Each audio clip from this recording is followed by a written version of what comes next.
Like if you found the video valuable. When I moved into my grandfather's old house, I didn't expect to find anything worth keeping.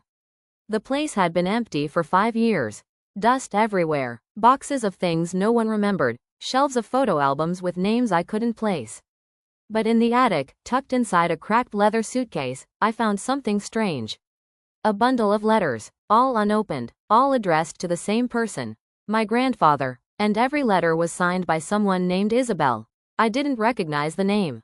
There were over a dozen of them, dated across one summer in 1971. Each envelope had neat, looping cursive, the kind people don't write in anymore. I wasn't sure if I should open them. They weren't mine, but something about them, the fact they were never read, felt too sad to leave alone. So I read the first one. Dear James, I don't know why I keep writing when you never write back. Maybe I just like imagining you reading these. Maybe it's enough to pretend you still think of me. That was the first line.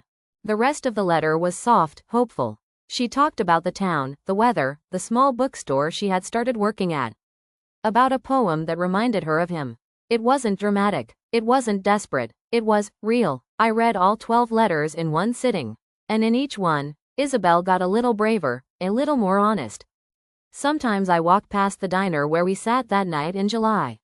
I still wonder what you were about to say before you changed the subject. You used to hum that one jazz song when you were nervous.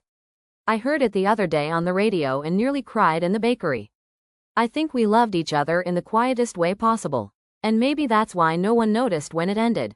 By the last letter, she had accepted that he wasn't going to write back. But she still signed it the same way, always, Isabel. That night, I sat with those letters for hours, wondering why he never opened them. Was it a mistake? A falling out? A promise he was afraid to keep?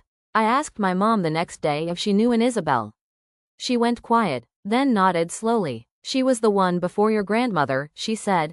He almost married her. What happened? No one really knows. He came back from a trip, and they just weren't together anymore. He never spoke about her again. I told her about the letters. She looked surprised, and a little heartbroken. I didn't know he kept them. Neither did I. 3 days later, I walked into a small bookshop 2 towns over. I was looking for a specific poetry collection Isabel had mentioned in her 3rd letter, Leaves in Blue Light. The shop was quiet, lined with plants and old rugs. A woman in her 70s stood behind the counter, reading. She looked up when I asked for the book. You're lucky, she smiled. Not many people ask for that one anymore. As she searched through a side shelf, I glanced around the store. It felt familiar, too familiar. Then I saw it, a black and white photo framed behind the counter. A young woman, same eyes, same smile. A nameplate on the photo read, Isabel Hart, founder 1974. I turned to the woman. I'm sorry, is that you? She laughed softly. It was. A few lifetimes ago. I hesitated. I think my grandfather was James. She stopped. The smile faded slowly into something deeper, softer. She nodded, like she had been waiting years for someone to say that name. I wrote him letters, she said quietly. But he never replied. I reached into my coat and pulled one out, carefully wrapped in plastic. She held it like it was made of glass. You found them? I nodded. She looked down. He was the one that got away, she said. But I never regretted writing.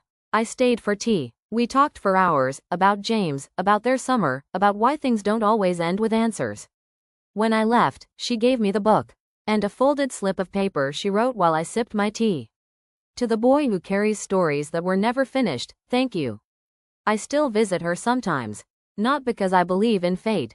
But because love, even if unfinished, still deserves to be remembered.